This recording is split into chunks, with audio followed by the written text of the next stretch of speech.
Oh boy, there we are. We are all on screen. Hello, everybody. Welcome back.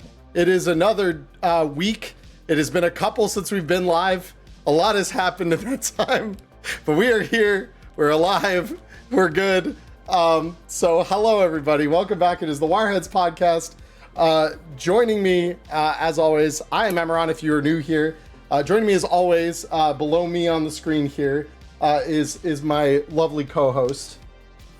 Hi everybody, I'm Diamond Dust. I know I have been missing in action for a few weeks. We're back, we're live, and I am happy to, kick things off with, an interview for all of you folks. And on top of that, I am now somewhere in the Phoenix metro area.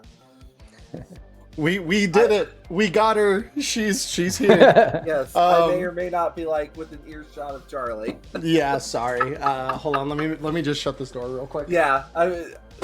That wasn't me saying that I could hear you or anything. It was just we both exist on the same network now. So hopefully everything should be smooth. Hopefully, yeah. But of course, joining us as well this week, we have our lovely guest. Some of you may know him well, and therefore he needs very little introduction to some of you. But for those of you who don't, we are joined by Rob Mulligan of Cybernation Uncensored. Rob, thank you so much for joining us. Yeah, thanks for having me. I know we've been trying to make it happen for a couple months, maybe, of me going through a chaotic move, and I know Diamond just went through a move, so it's nice that we're all settled and back at it. And thank you for having me. Absolutely. No, it's been a year, as we've been saying on and off throughout a lot of our streams, whether here or elsewhere. It's been a year. So I'm glad you're here with us in it. So Diamond, technically this is an even episode, so I realized only once I started giving my intro that I'm like, I think I stole her thunder just a skosh, but we're good. I mean, we're also over on your channel. We're calling it good here, but I suppose just to kind of kick things off here, and for anyone who may not know, I was I've done broadcasts over at Cybernation Uncensored a few times. But Rob Mulligan, first question I like to always kick out there for everyone: how did you come into the TTRPG space? It started for me a long time ago. I don't even remember how old, but I got into Dungeons and Dragons, basically Advanced Dungeons and Dragons. The second edition was kind of the first thing. I played a little bit of the original D&D. I still have the red box set and this big 3 dragon set, and then the big red dragon D&D set. But I feel like during those I was just kind of lightly playing with some friends, but I didn't grasp the rules or really what role-playing games were until I got into AD&D second edition. That's where I really read through the books, not only played some games, but ran some with a friend. And it was that same friend shortly after that introduced me to Cyberpunk. And everything else just took the back burner. I was all into Cyberpunk. And then, Cyberpunk 2020 came out. I was absolutely addicted. You get the Night City source book, just sealed the deal with that addiction, and I was just all in. And that's kind of where it started for me way back then. So you were an original black box player. Holy moly! Oh yeah, a little bit. Yeah. So I guess kind of tagging into that then, because then your perspective of Cyberpunk is probably one of the more complete of the people we've actually been able to talk to outside of the people at Artel themselves. So as the game's kind of grown and evolved, how has your perception of the game kind of evolved with it? What are some of those changes that maybe you liked or didn't like as it's kind of grown into what we have today in Red?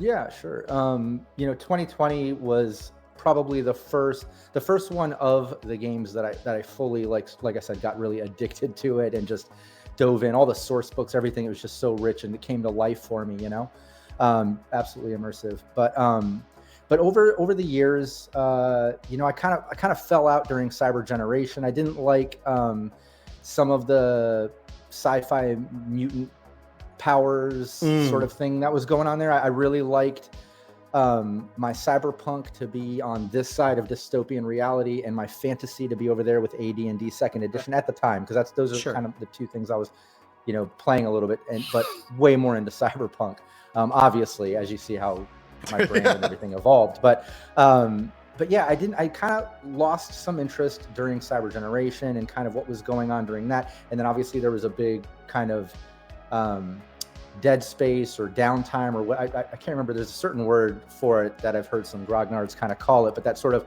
5-year, 10-year span where there was like nothing. Bit of a hiatus. Yeah, a little bit of a pause hiatus kind of deal. Yeah. I mean, there was also V3 that was like somewhere in the mix as well. Oh yeah. Right. Yep, absolutely. But it was during that time I started, I fell off a little bit into role-playing games, got more into, obviously, going to school. I had a academic scholarship, so I was all into college and had to really focus on that. But then it was during that time I started touring as a musician, which I was always into since 10 years old, playing guitar, vocals, all that. So stopped going to college, started touring. After that, long story short, got into filmmaking, publishing a comic book, saw all kinds of things that led me to LA over all that time. But during that sort of downtime in gameplay, I was still dabbling a little bit with Cyberpunk 2020, and I actually made some additional rules to streamline some things. I even made some cyber pets and items and weapons, and I still have my little booklet from way back then with all the diagrams and graph paper with maps and things I made. I kept all of that, but yeah, I was kind of homebrewing and doing it myself with like a couple bandmates, some friends that ran our crew, things like that. And we would just play here and there for fun, and then some real downtime after that, just focusing on filmmaking and life stuff, obviously. And then I started seeing these ads, I think it was pre-COVID, for Cyberpunk 2077, the video game. And I was like, whoa, first off, I'm not heavily into video games. I love VR. I started virtual reality live with my wife, and we're going to be rebirthing that soon, where we do live streaming all VR. And I might combine that with Cybernation Uncensored and make a sort of VR division. I'm not sure yet, but I'm not heavily into video games too much. So when I saw that, I wasn't as interested in like, oh, I'm going to play that video game, as I was like, holy shit, that's Cyberpunk. Yeah, this is crazy. And then I started looking into it, and that's when I saw Red was coming out, and the jump start came out. I was like, holy shit, like Cyberpunk is still going on, and there's a whole new yeah, and it continues the timeline, which I absolutely love. The fact that it's all connected. It's easy to get immersed in that because of that. You're not kind of segregated within each game version or timeline, right? It's just one big world, and you can totally wrap your head around it, and I loved that. So when I saw Red, I was like, man, I've got to check this out. And there's some stories there to it. I was lucky enough to talk to James Gray and RTG and get a kind of, not a sponsorship, but a little sort of, here's a bunch of free stuff for you to check out if you promote it and things, because I started streaming and things at that time, and started what was Cyberpunk Uncensored, now evolved into Cybernation. But yeah, when I saw Red, I fell in love. I love the streamlining aspect of it. I know that's been kind of a debate or conflict between players. I know there's some people that love 2020 and the extensive crunch there that covers all bases. And some think that Red is maybe too streamlined, that are into that much crunch, where others see it as a breath of fresh air. Like, let's focus more on the role playing and the game and the world than all the crunch, right? I'm more on that side of it. I love the streamlining aspect, because me as a GM and anyone who's seen our streams under Cybernation Uncensored, we love cosplay, we love role playing, we love diving in, speaking in the character voices. I love playing different NPCs, bringing them to life. And Red really allows for that, because you're not so worried about every little rule and every little crunch aspect. It's easy to kind of memorize the gist of it and pick up all the extras as they develop with all the downloadable content and things that they've done, while still maintaining that immersiveness and that intense role play aspect. So I fell back in love with Cyberpunk when I saw, like I said, the video game. I was like, holy shit. Then I saw Red. I was like, I'm back. And I got back into it.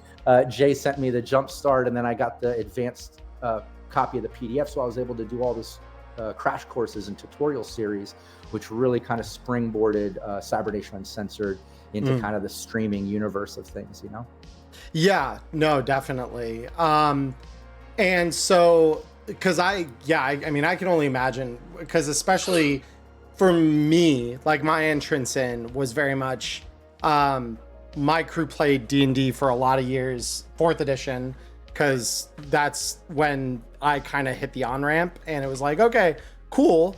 I learned a lot about GMing through that, and then like so I taught a friend, that friend taught several other friends, and one of them was the one who first picked up Cyberpunk 2020, brought it to our table and was like, hey guys, this seems really neat, very crunchy though, but it would be cool if we investigated this a little deeper. And so a group of them played that separately from me for a session or two, and we're like, yeah, this is cool, but it's a little crunchy. And then his brother was the one who found Red's Jumpstart Kit, and he's like, we need to bring this to the table. This is incredible. This is everything that was like problematic and made an issue of with the original stuff. This fixes it for us so we can wrap our heads around it. And I'm like, oh, this is so cool. So we caught it very late. But I onboarded through that. I'd heard about 2077 coming up and not really appreciated it at all until we got into Red. And then all of a sudden it was like, yeah, it just lit a fire. And then, yeah, that's kind of where I started doing my streaming thing. That's how I met Diamond. So like, I very much can appreciate that side of things.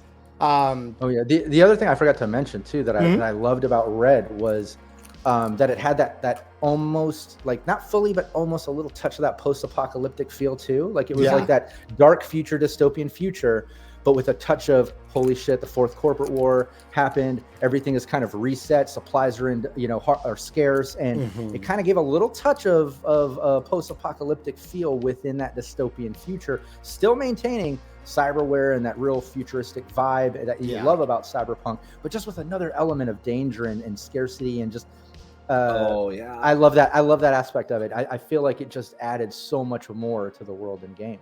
Yeah. Oh, agreed. No, 100%. I mean, I think we would both very strongly agree with that, because it's very much, like the supply line, especially, it was kind of not the best, but it was interesting to start to see, like, when I was new to the system, I didn't quite understand what the whole scarcity thing was supposed to be like and how the availability stuff worked.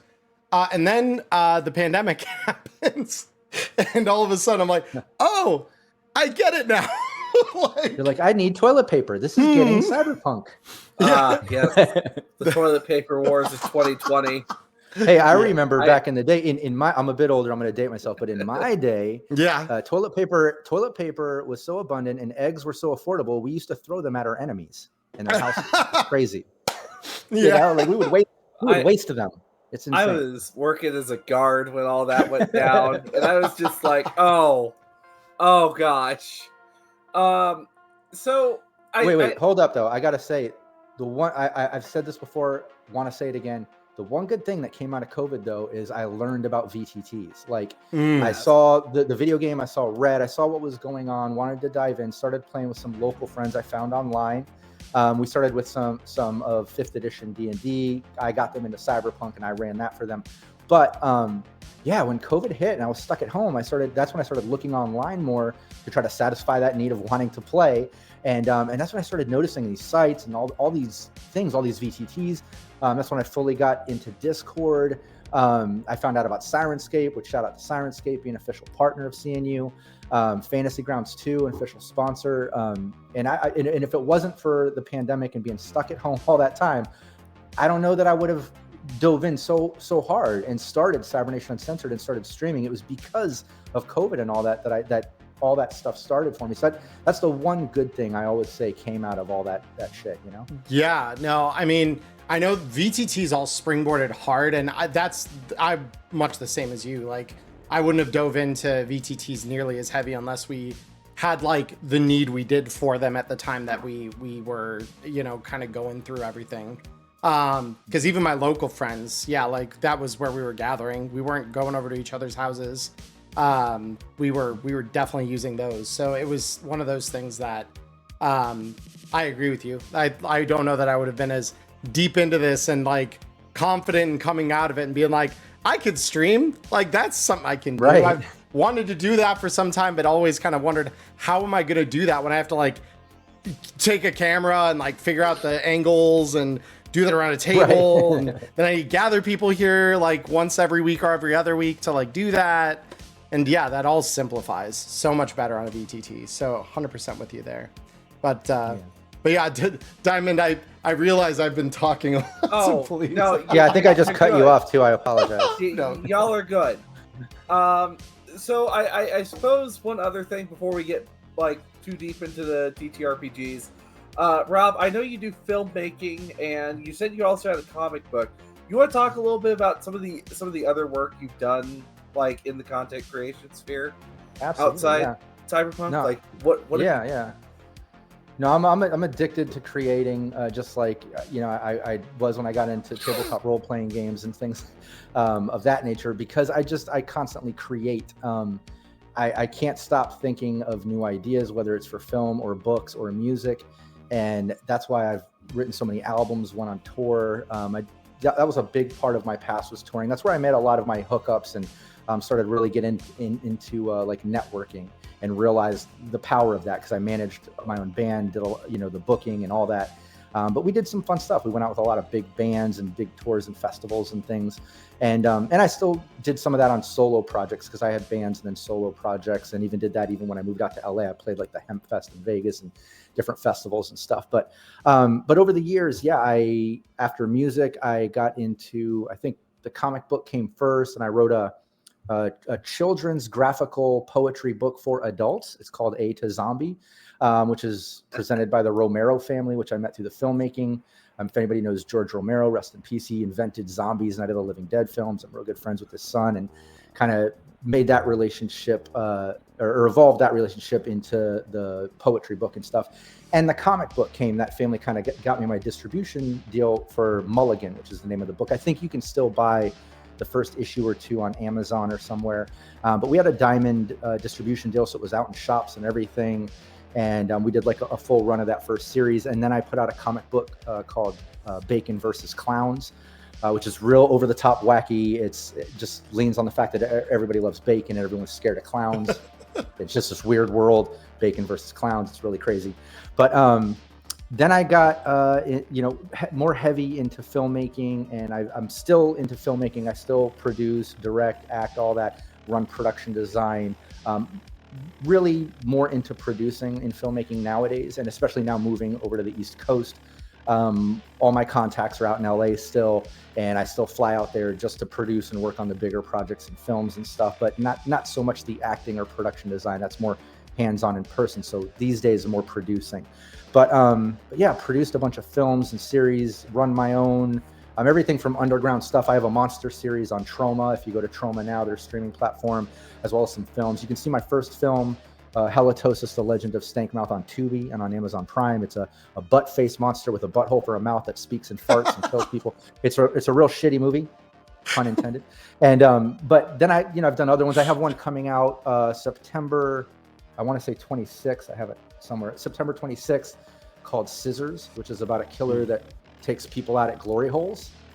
Your imagination there. It's pretty fucked up. So I love horror. I love B horror and crazy. But I've also done stuff with, pro syndicated films like the Baby Pact, Wedding Pact, Baby Pact 2, which is rom-coms, the Kardashian Hulu series, the Everyone's Doing Great, which you can see on Paramount Plus and Hulu.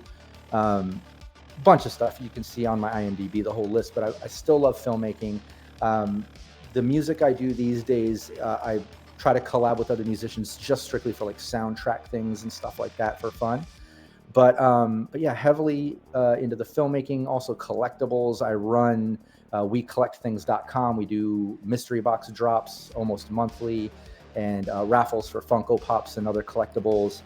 And then, the gaming, Cybernation Uncensored. I think during all that, like I said, during COVID, it kind of started that up, and it just kept, snowballing and getting bigger and bigger. So now I'm back at it. Had a little hiatus because of the move and everything over the past few months, but back at it and trying to blow that up. And really proud of Cybernation Uncensored, what it became. When I started, I wanted it to be a community. That's why I didn't just come out as GM Rob Mulligan, and just push that as like a brand, but rather wanted to start a community with multiple GMs and players and content. My Crash Course series, GM tips, my GM roundtable, deep dives, anything I can. That, like I said, if I come up with an idea, I've got to manifest it, and that's kind of what happened with Cybernation Uncensored. It just kept growing and growing, and now we have amazing GMs. I mean, Diamond was there. We have other ones running now. We have a Blade Runner stream going.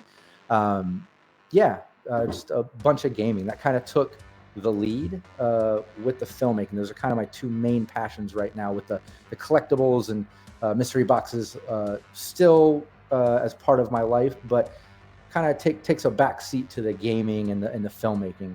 Yeah, totally. So that actually makes me curious about, because I know we've kind of talked about them as kind of being separate things up to this point, where, you know, you obviously have had a love of gaming for a long, long time.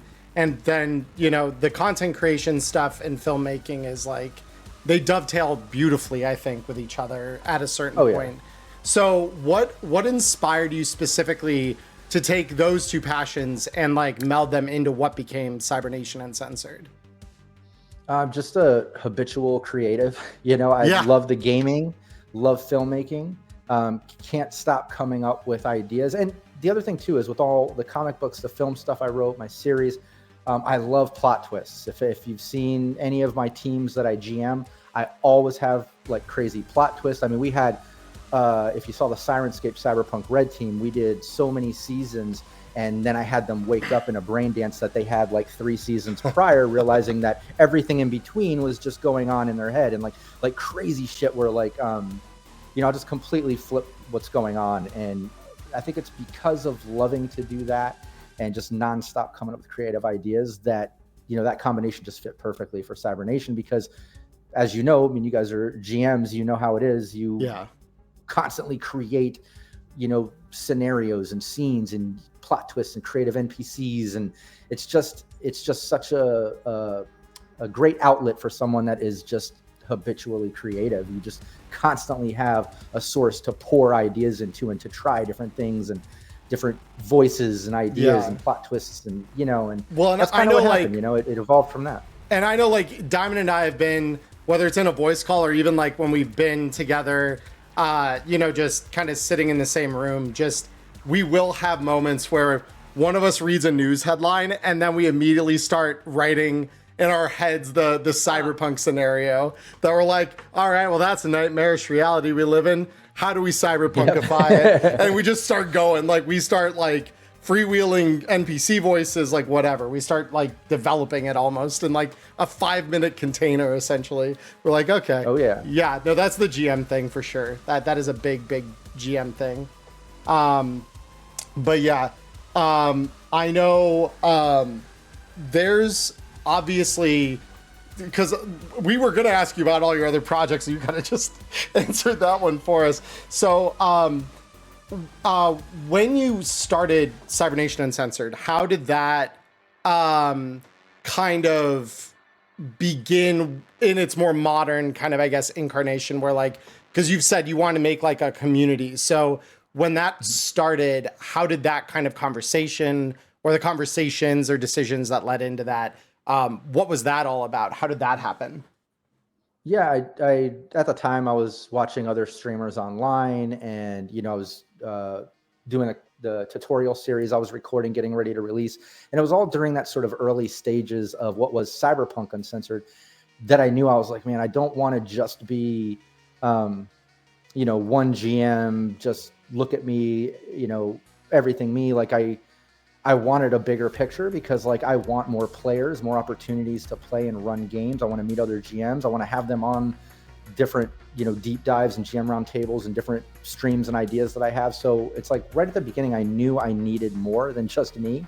And then aside from that, you know, being in a band, doing filmmaking, my comic book, my book, anything that I've done on the creative side or even business side. You know, I've run a marketing company since the late 90s that evolved from physical stuff for my touring act to online stuff for thousands of artists and people across the world, as well as my mystery box shop and all that. Like everything I've done, I always realized or found out or knew you can do so much more when you have a team of people kind of moving in the same direction, right? Like you can be a one-man army all you want, and believe me, I feel like a one-man army a lot of times because I take on so much, but none of it would be nearly as successful or be manifested into what it is now, or at least come to light from out of your ideas to reality without the help of everyone from my wife to fellow producing partners, artists, players, other GMs. Like it takes a village to really bring this idiot's ideas to life. I guess, I don't know is that the saying, something about a village, but you know what I mean? Like I knew through all my projects, like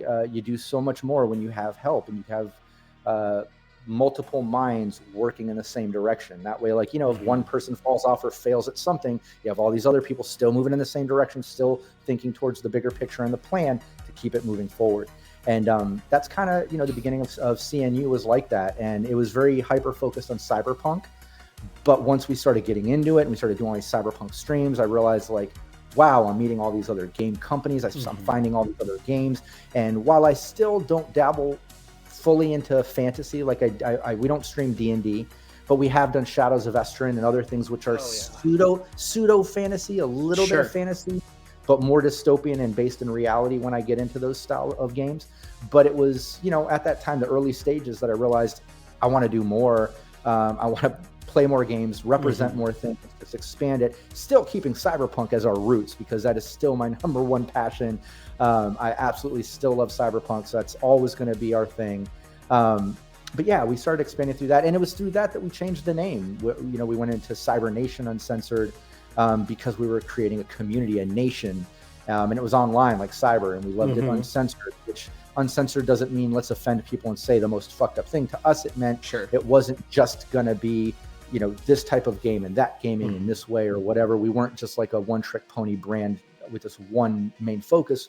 We wanted to be kind of a more open community to everything and anything that fit within those paradigms, if that makes sense. Right, not narrowing the viewpoint or the scope of what you could do, but keeping it as broad as humanly possible, while understanding, obviously, there's got to be constraints to everything creative, but like trying to loosen those as much as you could without losing the identity that you'd built. That makes sense to me. Absolutely, yeah, well put. Exactly. I try. So I suppose actually to follow up on that, because I think this works nicely. Outside Cyberpunk RED, have you found any other game systems like during your time that you really enjoy? Because like for me, I enjoy the Blade Runner system. I have found recently Stockholm Cartels, Cyborg, Morkborg, and Death in Space are fantastic. And what about you? Have you found any other systems that kind of scratch that itch? Oh yeah, you mentioned Cyborg. I love Cyborg. It's another one of my favorites. It's very cyberpunk with a touch of that sort of horror fantasy, because it has a little bit of like powers or things you might associate with fantasy, but it has that like mutated stuff. Space dust mutating things like going on. It's a little bit fantasy mixed with cyberpunk, but I love it because it's such a little amount of crunch. It stems from the Morkborg system and games. So I really fell in love with Cyborg because you could really lean into the role play, the story, without worrying about so much crunch and rules bogging down gameplay and slowing you down from the actual fun. But aside from that, Shadows of Estrin, which I mentioned earlier, that kind of took me back to a sort of like not fully getting D&D fantasy style, but satisfying the part of my roots that came from AD&D, I guess. It has a little bit of that sort of medieval, sort of old school vibe, but everybody plays humans, and they're all different occupations and things.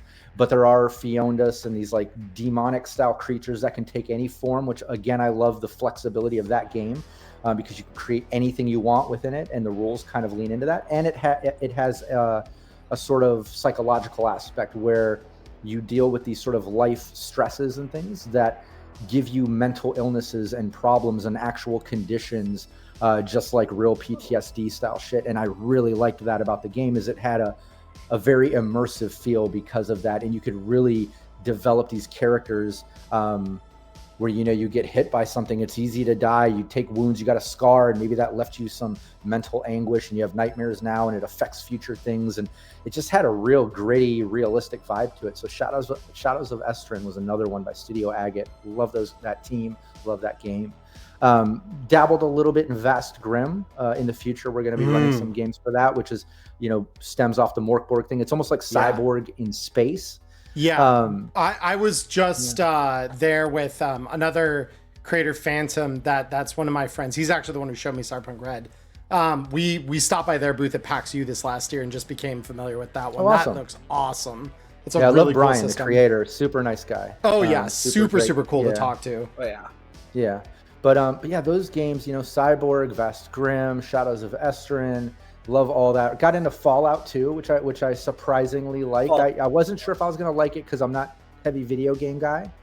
But I love Modifius, and I played Dune, and I loved Dune because I'm a huge Dune fan. So when I saw that, I was like, hell yeah. And Chris over at Modifius, awesome. So we, you know, instantly got along, and he was supporting CNU with books and having us, you know, do what we do. But yeah, Dune was awesome, and then played Fallout, ran a game for Mad Queen on her channel, and then played on Cybernation Uncensored on a separate team that Brandon Perkins from Realm Smith ran for us. But yeah, loved Fallout too. The 2D20 system was really fun. Yeah. If I recall, someone reskinned Fallout to The Last of Us, like that was Brandon. A couple years ago. Yeah, Brandon. Yeah, Brandon Perkins. He ran Fallout, and then he did The Last of Us. There's a whole campaign on our YouTube channel using those rules, but evolved it into The Last of Us. Yeah. All right. So. Oh, and I should plug this. Me and Brandon have created a couple games. Right now, we have a game called The Deep, which is kind of like Stranger Things meets Silent Hill. It's really fucked up. I don't want to give away too much, but you kind of go between these two realms and you get ejected and back in, and there's these relics that you can only use on the inside and things like it's a really deep game, hence The Deep. But that is using the 2D20 system. We're actually partnering with Modifius. It's been a long process over the past year, but sometime later this year, hopefully we'll be releasing the quick start and then the official game. And then I have another game I created with Brandon called Avoid All Land. And that's kind of like a post-apocalyptic future world where everyone is living on the water because of some disease shit that happened on land. So hence the name Avoid All Land. But all the goodies are on land. You want to go travel there for shit, but it's really dangerous. Most people don't come back. But that game is really dangerous, easy to die, real gritty and dark. And I've got a couple game companies I'm talking to. We just had a real bad delay because of family emergencies and things, and then the big move across country over the past months. But we'll be back in that in the next month, wrapping up the updates from the test plays. And that's when I'm going to be pitching to James Hutt at Artalsorian for their 5x8 series, games that they're going to be putting out. The 5x Infinity. Fingers crossed. Hell yeah. Oh, that'll be 5x Infinity. Yeah, fingers crossed I get with that because I'm a huge fan of RTG because of Cyberpunk. Just any association with that, their team and their company would just be amazing for me. But again, like just to bring these games to life anywhere that I can put them out, I'd be happy with. But me and Brandon have been working on those two games for the past year now, developing them. Yeah, I mean, those both sound very, very interesting. Like the Deep, almost when you were talking about like a different realm and stuff, I'm like, it almost kind of feels Persona-ish too, in that where there's that idea of like, okay, this is for use over there. You can only use it over there. Here, you're a normal person-ish, right? Close enough to a normal person. So that, okay. I'll have to check both those out when I get the opportunity, because that sounds incredibly fun. Oh yeah. When we get that going, I'll get you guys copies, and I would love Diamond if you want to run a game and test it out. That'd be awesome. Either one of you, if you want to check them out, I'll send both of them. Yeah, no, I mean, I know I've been a little slow on producing stuff lately, just because I've been busy with other little projects on the side, but we're ratcheting back up very soon. So I would love to have a look at that for sure on my channel as well, because that sounds incredible, and I know I've got players who'd probably be very, very into it. And awesome. Ghost is in chat right now. He's one of my players. He says Avoid All Land is 100% going on my list. That's the first time I heard that. I was like, Ghost of the Valley was probably gonna pop in here at some point with that. So Yeah. Void All right. Land is really real gritty and dangerous, and it's cool too because you can. Not only is it easy to die, and all your encounters are random. There's these different levels of charts where the GM rolls to see what level of encounter it's going to be. Ooh. Then you move on to what type. So you might run into like giant mutated things that can easily kill you, or little things that are swarming, right? And it's all random. So when you go to land, it truly is dangerous. You want to avoid all land unless you're really going for something or trying to get some advantages. But the other thing too is you can get infected, and the kind of cool thing is like you die. You're going to be mutated, but you roll to see how many months this slowly takes over, and then you role play that out. You keep going, but you're going to die, and I don't know. It's a really dark game. It's really cool. I'm really happy with it. Little Zomboid-ish there too, then, because and I know that's one that Ghost has played a lot of, is Project Zomboid, where it's like, again, you're like the game starts with this is how you died. And it is literally everything you're playing through comes into that foregone conclusion. Like, you could survive 5 days, you could survive not even a day, you could survive for months. But the bottom line is, at the end of any adventure you take in this game, you're gonna die at the end of it. And that's the story that we're telling here. So it's like that sounds incredible to me from that standpoint. As long as you're like on board with that, because I know not everyone is appealed to by that kind of deeply gritty, very dystopian, very almost kind of fatalistic sort of storytelling. Oh, right. But those of us that are, oh man, like I love that sort of storytelling. 10 Candles is another one that just I just got to try recently. That is kind of goes with that same premise, which is very, very cool. Oh yeah. No, both of our games come with the extensive warnings, and we have chapters on how to have a proper session 0, and it talks about all the content of these games and how, it can definitely be mentally and emotionally taxing if you don't have a proper session 0 and you don't go into these games knowing the extent of what it could be and set your parameters, because it's dark and it's definitely fucked up. I wanted it to be as extreme as it could be with, an explanation and a warning and the ability to pull it back a little if you need to. And that's why we really push for a session 0. It's important. I think in any game that deals with darker subject matter, especially to that degree, you absolutely need the safety tools. I know I've been mocked a little in comments before where they're like, I could do this without a session 0, it'll be fine. And I'm like, for Cyberpunk, you might be able to skirt it a little bit, but even there, it's like there's enough dark stuff and potentially sensitive subject matter. Like you need every game. Every game should have a session 0. Have a session 0. Yeah. I'm a real avid supporter of session 0s. I even stream all my session 0s for all my teams and gameplay because of a couple of things. I love to normalize it. I think it's important to be on every single game because you don't know what people are dealing with or where they come from, and one little idea could really ruin the fun.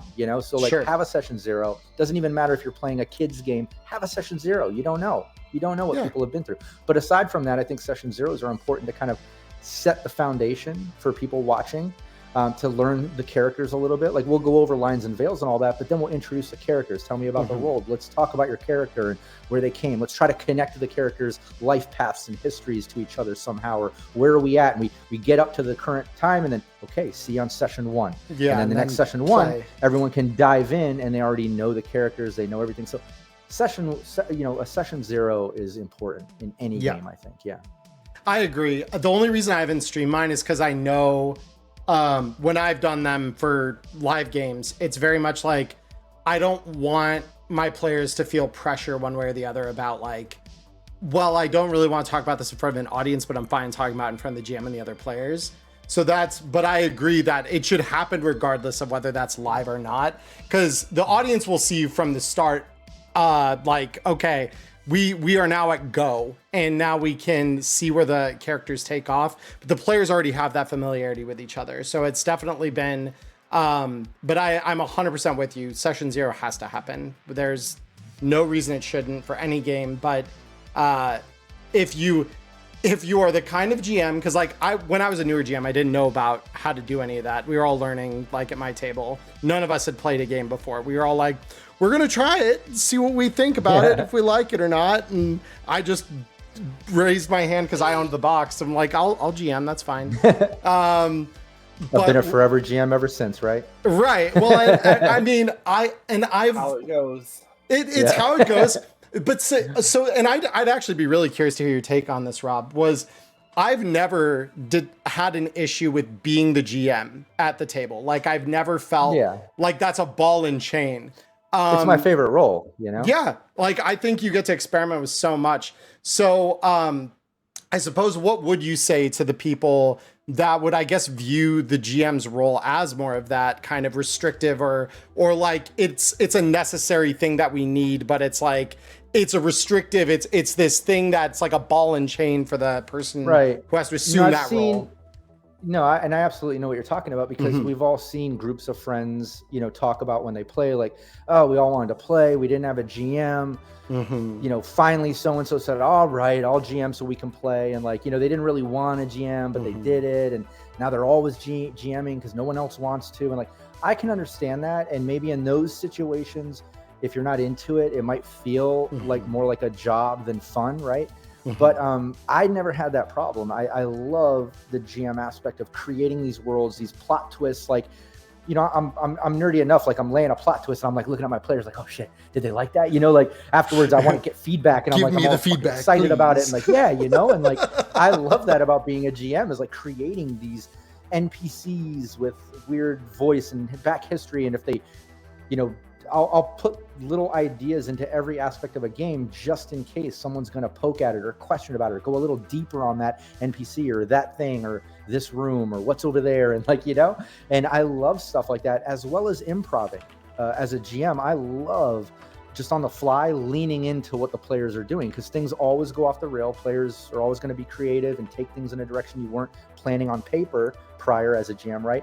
But I enjoy that. I love the improv and just kind of leaning into, oh shit, I didn't think they were going to go there, but what's in there? Yeah, okay, this is what's in there. And just off the top of my head, come up with it. And like, so I love the planning and creating everything to be as plot twisty and as deep and crazy as it can be. But I also love the kind of off the cuff improv side of it too. So I love GMing. It reminds me of like, you know, I wrote all the music to my bands, you know, all the vocals, the music. I love producing when it comes to film. I love not just writing it and directing it. And like, it's kind of like that part of it, just kind of being the creator of it, the producer, right?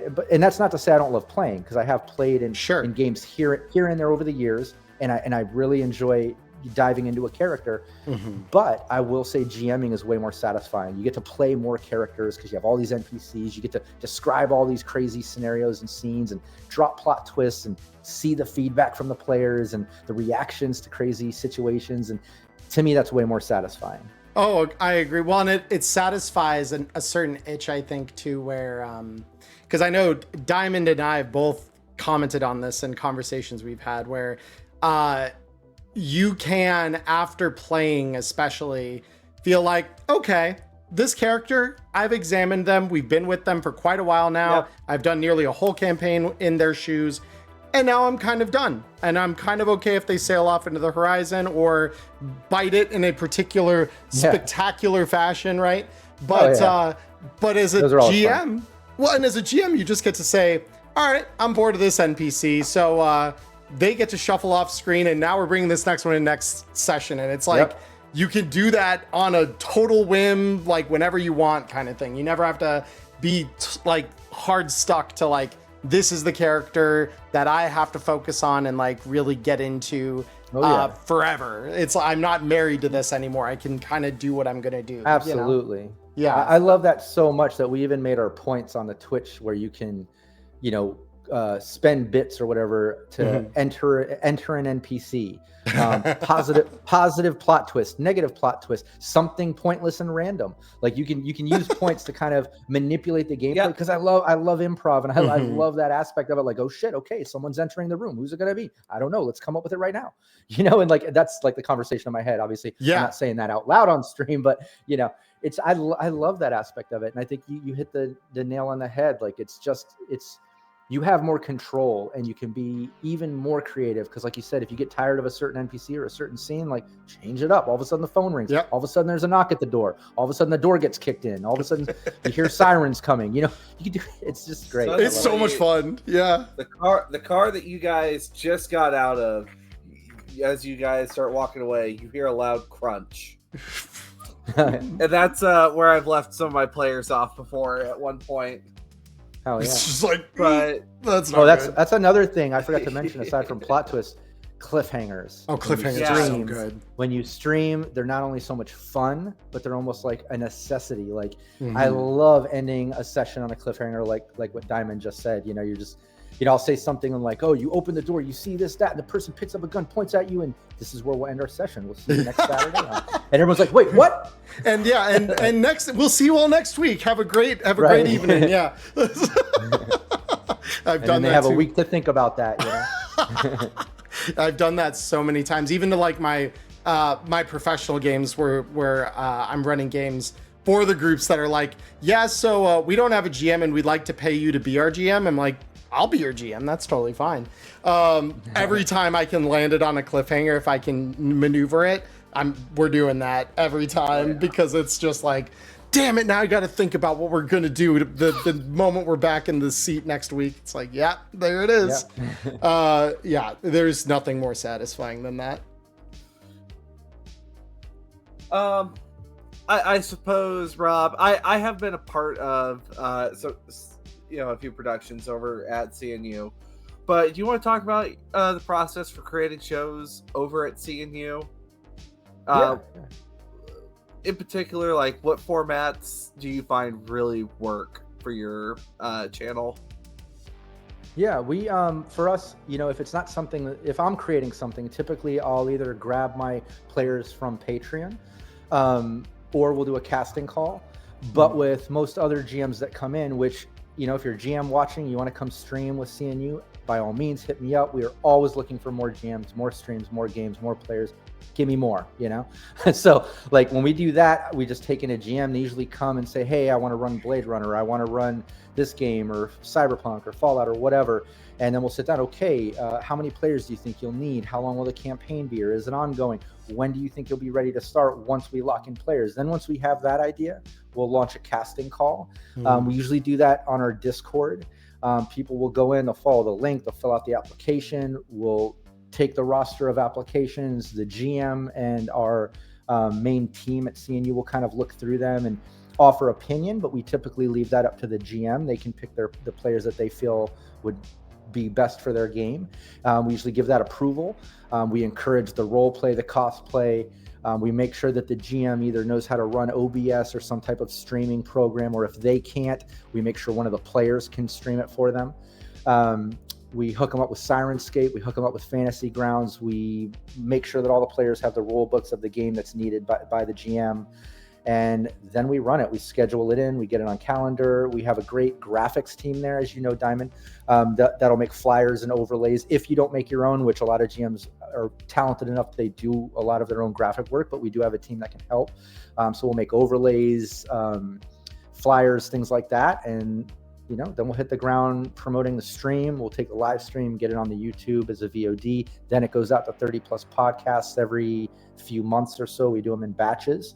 But that's pretty much the process. We like to do casting calls and welcome any GM in. Like I said, the only thing that we kind of don't do is typical Dungeons and Dragons, but everything else we're pretty open to. In fact, in recent times, we've even dabbled in Vampire the Masquerade and my mind's going blank, but you know, we've kind of expanded a bit to, you know, welcome other games and things. Call of Cthulhu, maybe. Have you guys dabbled? Oh yeah, that was one. Yeah. That's one that we did. Yeah, we did a charity run for that. I can't remember.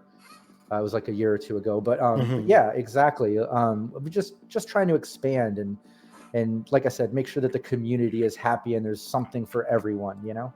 Yeah.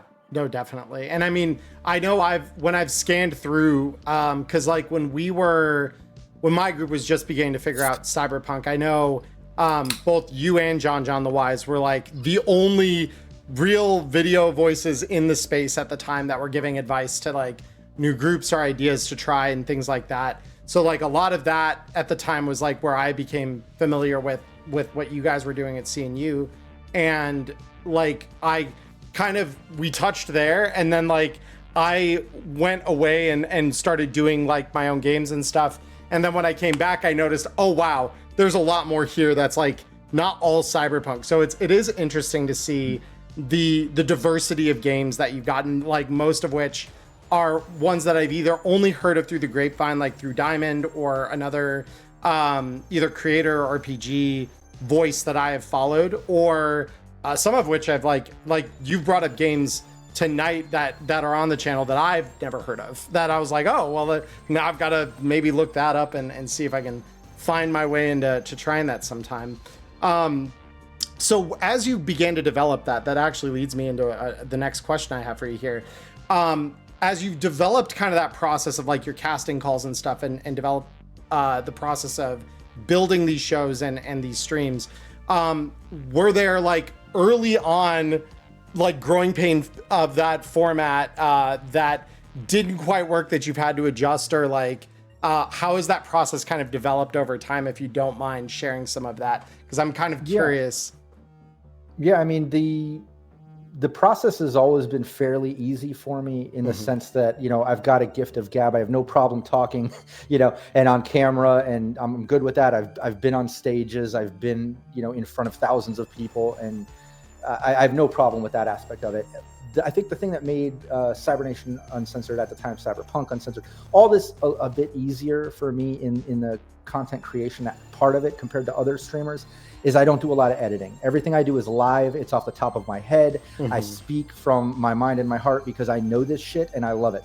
I don't have to say something, edit, read, say something, edit, stop, pause, read. Okay, say this part, then do this, and fake excitement. And like, no, I don't do any of that shit. Sure. Everything I do is live. Even my tutorial series, if you watch any of my GM tips tutorial series, all of that stuff is live. There's virtually no edits unless there was a mistake. You might find like one out of 100 videos, you'll be like, oh, what was that little clip? Maybe something glitched. But other than that, everything I do is live and it's real. And I think that's been a big part of Cybernation Uncensored, our brand. And also what has made it somewhat easy for me is I don't have to, and I'm not saying other streamers do this, I don't know the right word, but I don't have to fake anything, or I don't have to put anything on to try to look excited about a game or to like make something interesting to someone. You're being your authentic self and authentically like excited or interested in whatever it is you're presenting. It's not exactly, none of that is drummed up for effect or for the show itself. It's literally just, I feel this way. I have found, and it's part of like when I first found your vids, like, you know, you were just there talking about the game. There wasn't a lot of fancy editing. There wasn't a lot of other BS that was like leading up into the topic. And I think, like, you know, like with the way Emmerron and I also do our videos, we're talking about something we enjoy, and it's not, you know, hey, this episode is brought to you by insert brand here. right. No, and look, you're live. Yeah. We're live right now. We are. We can honestly have a conversation about shit we know about and love. It's real. Exactly. It's not. There's no fake shit. So. Right. Yeah, you get it. We do. No, I mean, I think that. No, like, I will say this: go ahead. the only hard part of it, you said, you know, the struggles along the way. The only hard part was having to learn how to like do OBS and Fantasy Grounds and Sirenscape and all these digital aspects of the game that at one time you were just sitting around a table, right? And you could just play and have fun. So there was some learning there, is juggling things, learning why screens were freezing because I had something in front of something else, like just all little digital. That was a learning curve. Right. But the gaming, everything else about it was just natural and real. But it did take a while to learn more and more. And I feel like now I'm better than I used to be at running games online and streaming and having sounds and things, and you know. No, and I agree. That for me, when I started, that was probably my biggest learning curve, was like, okay, let's figure out all the technical interlocking bits here that I need to, this needs to do this needs to do this. Whoa. We are doing it live, quite literally right now. We're like, okay over there. I'm fine. I literally just knocked over my mic stand, nearly. We're good. But no, it's quite literally exactly that, where it's like, you find, like, I talk with my hands and inevitably I'm going to bonk this mic. But the discovering of all of that and like, okay, here's how I need to physically set up my space. Here's how I electronically need to organize all my stuff. It's a massive, massive learning curve. To any GMs that want to ever do what the three of us do, it is very much like, that is the biggest thing, I think, if you're coming from a pure tabletop, like, you sit down at a table with your friends physically rolling actual dice instead of electronic ones. Like, it's very much, that is the hardest part, I think, of doing it. You know, I've had a lot of GMs too that have come on our brand and streamed with us talk about how, like, don't be a pervert, how they will basically say, like, hey, I can't, Diamond just got that. No, but Sorry. say like, wow, you know, GMing and then streaming while GMing is a totally different beast. And they were a bit overwhelmed. And it took them a while to really shake off the stress of it and you know, get back into GMing the way that they normally do, because they almost didn't GM as well as they normally do because they were worried about streaming and this, and oh, is this person on camera? Is the volume okay? Is this, you know, and it can be a bit much until you get used to it, and then, you know, you kind of come into your own and you can be yourself and on those things. So it is a learning curve, and it's not easy for everyone, you know, not just mention streaming live can be stressful for some people, you know, so. Yeah. And like you've said, even like recording a session it's one thing, because you're like, okay, we're producing this so that it can be broadcast. It's a completely different one where it's like, all right, we're doing it live. Like, let's dive in. It's time to see it. If something breaks, shit. Like, let's. Yeah. No, I mean, we keep going. I love Diamond's new screen for that. Yeah, no, it literally is just that. Yeah, shit's fucked. Please stand by. Yeah, no, but yeah, literally Ghost has been there every single time something like that's happened, and he's been the first one to speak up. He says, sorry folks, things are a little messed up, we'll be back after some technical difficulties. But I mean, yeah, when something's bound to break when you've got an interlocking you know, rat's nest of different things that you're trying to do all at once. So the next question I have is kind of tangential to some of what we've been asking, but I'm curious because you mentioned, like, when you want a new GM to come on that, you know, you're asking systems and stuff. Is there a way, other than obviously the pretty general rule you have for not running D&D, but you're pretty open to most everything else, is there any kind of vetting process you do for the systems that people want to run on CNU, for whether because I know obviously some systems, when you get beyond a certain level of crunch, unless that crunch gets automated, they can be pretty dry to watch. Unless, like, if you're a player, it's one thing. If you're a viewer, it's a different thing. So is there some kind of vetting process or things that you do to kind of check for that ahead of a new system being part of your rotation? Or is it just kind of like we see what we can do and just kind of run with it? I mean, I don't vet out the games so much. I mean, I'll look at the games at what the genre or style that they are, making sure obviously it fits within our brand, which has widened a lot since the beginning, which is great. But as far as the crunch and all that, we kind of just let the game be the system it is. If that's what the GM wants to do, that's what the players want to play, have fun with it. We just always put in the casting call. We have the GM be very aware of it and express it to the players. We mention it to the players, and then we have it in session 0. We always say we encourage cosplay. We encourage role play, like make it as immersive as possible. If you get hung up on rules and things like that, you don't have to sit there and look them up. You know, just go with what you think is the right way and then look it up off stream so the next time you do it right. But don't start slowing it down and worrying about that. Worry more about just having fun. Tell your story, make the game fun, and, you know, really role play and get into it. And I'll tell you what, we've been lucky, you know, knocking on wood, that we've had great GMs. We've had amazing players. Everyone that's come on CNU has, like, really gotten into it, whether they're, you know, doing a voice or bringing the character to life or wearing the clothes that their character would wear, or a GM that just really has their head around the rules enough that they can, you know, get into the role play and the immersiveness of the depth of NPCs and scenes. We've had really good luck with people we've collabed with and had on. Everyone's been amazing. We haven't had any, you know, my opinion, biased obviously by brand, but I've been entertained by every GM we've had, every game, every plot. It's been great. Yeah. No, I mean, and I've obviously, like, just looking at the diversity of content, like I mentioned before, like, it's clear, like, and I know that as kind of the overseer of it all, that's one thing. But yeah, there's quite a lot of content on there. Like Diamond's no exception to this. That like it was your show ultimately, just hosted through that channel. So that it is fascinating to see the diversity of people and the different styles at play there.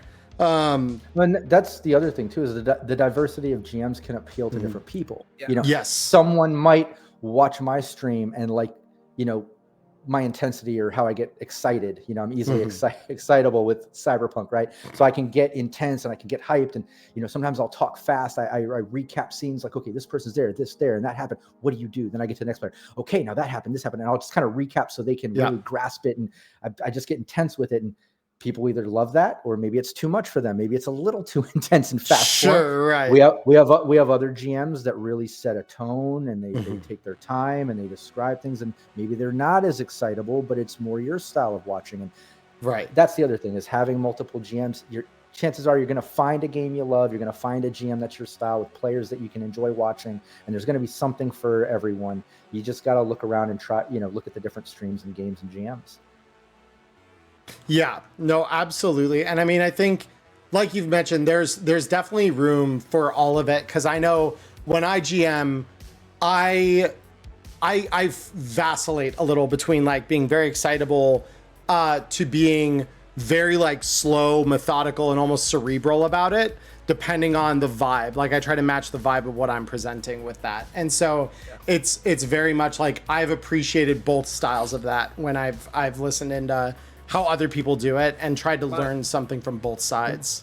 Some games will be like that too. My Shadows of Asterin is way darker and slower and moody than my Cyberpunk, which is more intense and fucked up. Yeah, you know? flashy action. Yeah. But what were you gonna say, Diamond? I'm curious. And like for me, when I do when I did Cyberpunk RED, like on any broadcast, it's very much, you know, I am chasing the crew with the camera. Like, what are you doing, guys? Like, that's a great way to put it. Yeah. Let me and I'll just, you know, simply put the scenarios in front of you, and like, here is your objective. Can you get there? Yeah. I love that, chasing them with the camera. It does. It's exactly that. Yeah. So, what challenges have you faced as a creator, and also as your role as director of CNU? Anything big that you had to overcome to get things going to where you're at now? No, I mean, you know, just trying to get viewership. You know, promoting is really hard when you don't have a budget. You know, we can't pay for ads and advertising and things like that. We're just like, you know, begging fellow sponsors and fans and people to like retweet or share or repost or mention it to somebody. Just like my post on Discord so it looks popular, so other people will actually tune in and give it a chance. And like, you constantly feel like you're begging, you know, for support. But you know what? That's the name of the game as an indie creator. I've done that since the beginning of time. When I was a touring musician, we were selling out clubs, over 3,000 people unsigned. We had no record label or anything behind us, but it was because we worked really hard doing flyers and going out and begging people and convincing them to go. And then we put on one hell of a show. You know, we won Live Act of the Year multiple years in a row in different cities and things and contests. But you know, the whole process was begging people to give you a chance. Like, just please come watch me. Trust me, we're good. We're cool. Like, you're going to like it. Just please come look. And like, you know, and I'm just used to that. And whether it's the films, the comic book, the gaming, music, whatever, you know. Is it really begging though? Or is it more, you know, selling people on the chance of like, it feels like begging. No, it feels like begging. Yeah. There are times. There are times.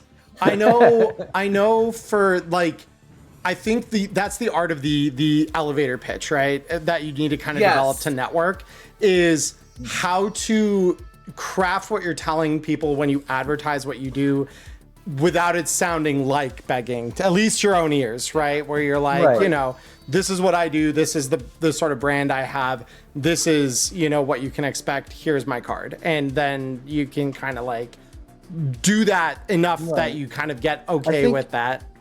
I think the begging aspect of it comes from, and this, you know, maybe this is something I could say about a struggle of coming up within the gaming is, I'm promoting to all the groups on Facebook. I'm retweeting. I'm posting on Instagram. I'm posting on Discord and all the other Discords that have content promo channels that allow you to do it, right? So I'm hitting everything. And then every once in a while, I'll have like 1 or 2 people here and there talk shit and say like, you're spamming, you're posting it in all the Cyberpunk groups. Oh, I saw it here and now you're over here. And like, yeah, that's you see it in multiple spots, but this person over here only saw it there. And if I didn't post it there, they wouldn't have seen it and tuned in. And like, I can't stop for everyone's little complaint of thinking it's spam, because it's not spam. It's different places. It's different shows every time. Sometimes it's different GMs and complete different teams I'm promoting. So that is one little speed bump that has never stopped. And that's been since music to filmmaking to this. Is there's always going to be the haters and the people that complain. And they're the people that don't get it. They've never tried to create something, their own business or whatever. They just think, just do it. And if people want it, they'll buy it. Well, how will they even hear about it? How will they even know I'm there if I can't afford advertising? There's the luxury of that. There's an art to marketing, and it definitely is like, because obviously like if those complaints get to a certain level, I know like I've kind of avoided it with my own brand, but I know it's funny. Because I was just talking to Diamond and her wife before the show about boy, here we go, a mobile game ad, and I'm not going to go quite as in detail as I did with them, but I mean just stupid little mobile game ad that is some freeware filled with all kinds of other crap that is like. But you see 5 different versions of the same gameplay with different streamers, right? Yeah, like up in the corner and like, oh boy, well now I've got to do this and now we're doing that. And it's like, it's disingenuous, and that's where I start to feel like it's spam. But if all I'm doing is advertising an upcoming event in relevant groups, that is the furthest thing from spam. That is making sure there's an awareness of what is happening. And it's a different game. It's not the same exact thing. You're not, you're not spamming. You're literally promoting yourself in any aspect or avenue that you can. 100%. And if you can't afford ads and stuff, that's what you have to do. The only reason we sold out Hard Rock and House of Blues as a band, unsigned, over 3,000 people, was because we put out thousands of flyers. We had an email list. We hit the streets in every city we toured. When we toured Warped Tour, we went out with Misfits, Slipknot, different bands. Every city we'd go and we'd be out networking and doing things to get people to come out and get into it. If you don't, they're not going to care because you don't care. You know what I mean? You've got to be just as passionate. Yeah. Like when you post, and this is something that like in the VTuber community where that's kind of been a hot boiling pot recently, and I've been kind of like, okay, you guys hang out over there, I'll stay over here with my circle. Yeah. When you post to different places, that it's very much like you said, it's hanging flyers. You are presenting different shows, like people know what's going on. That's really what it comes down to. If someone gets annoyed by it, it's working though, because people are seeing it.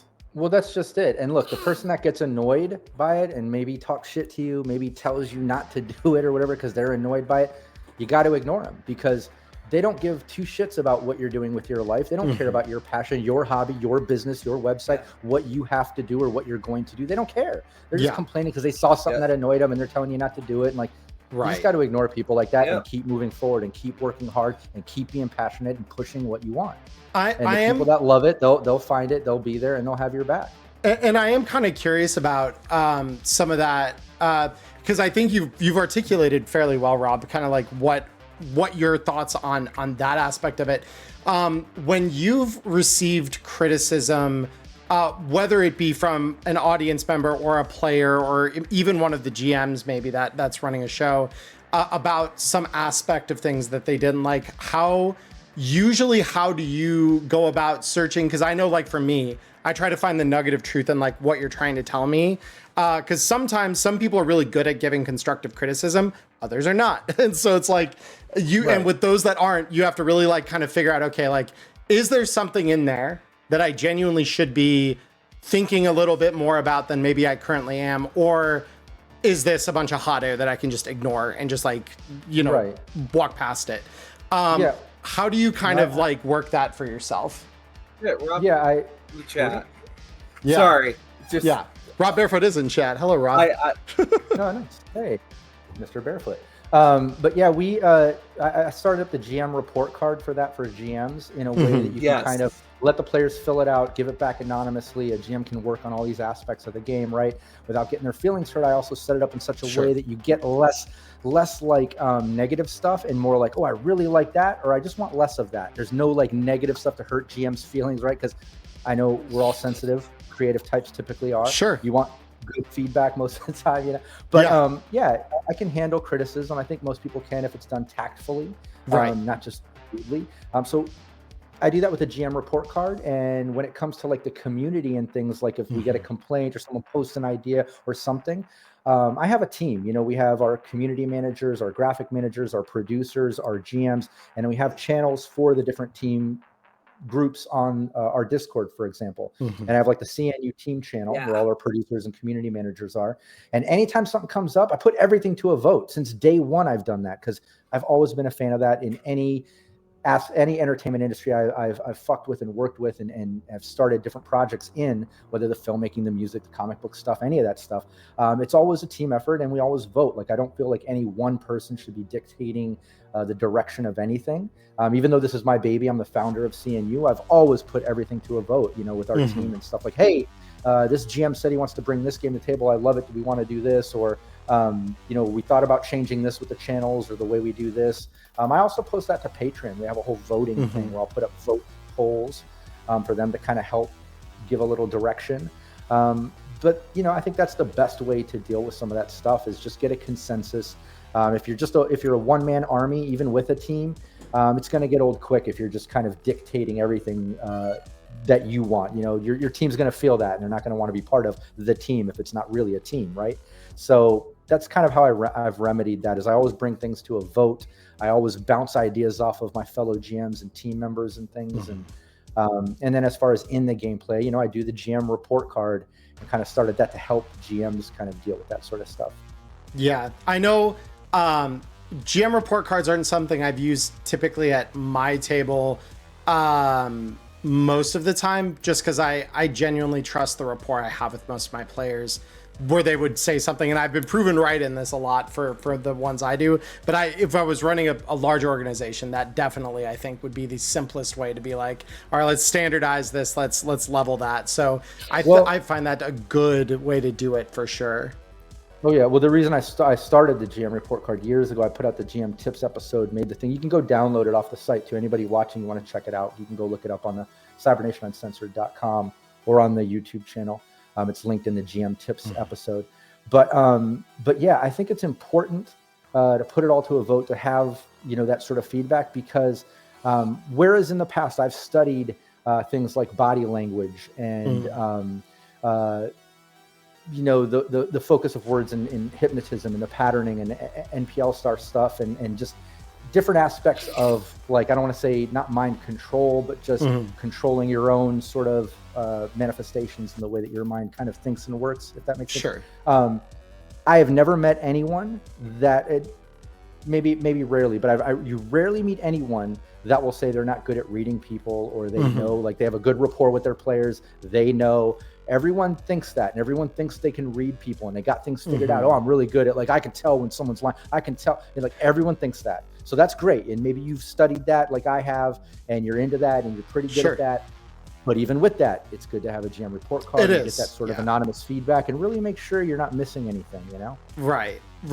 You never know. You never know. I know a big thing in my session zeros too that I typically do is to let people know straight up, like, hey, if you ever think I've made a mistake, I'm not opposed to being called out. I'm also, my door is always open in my DMs. Like, DM me if you feel something is not right and you'd like to address it with me privately. I am very accepting of that.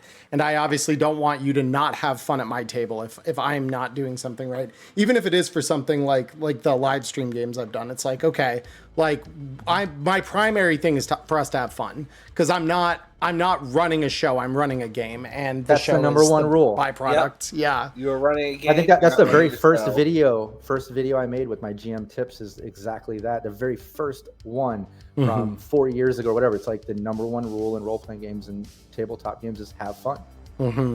If you're not having fun, why are you doing it? Yeah, exactly. Yeah. No, we were linked in on the same thing there. Yeah. What was that, Diamond? I keep interrupting you. I apologize. No, you guys are good.